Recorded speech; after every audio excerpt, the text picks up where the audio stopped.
Ayan, sa ngayon po yung ating floodwater monitoring system sa ating Marusay Sinucalan River ay nasa 7.7 above normal level po.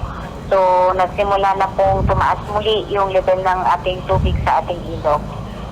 Steady ma'am, tuloy-tuloy po simula kahapon na tumataas po siya. So, from our monitoring na 6.5, umabot na po tayo ng 7.7. Yes po, ito po ay dulot ng diretsyong pag-ulan dito sa bayan ng Calasiao. Sa ngayon po ma'am, hindi pa naman totally humuhupa talaga yung baha doon sa mga areas na minomonitor po natin. Meron pa po tayong 9 barangays ma'am.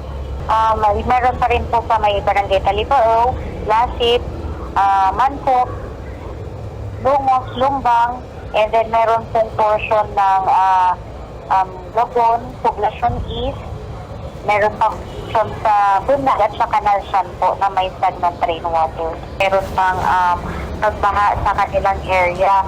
Although yung iba po ay stagnant rainwater dahil wala pong maabusan ng tubig, patuloy pa rin po na pinaghahanda at pinag-iingat natin ang ating mga bayan, especially dito sa mga residents na hindi pa talaga humuhupa dahil may posibilidad na tumaas pa po yung tubig. 2 feet pa po ma'am.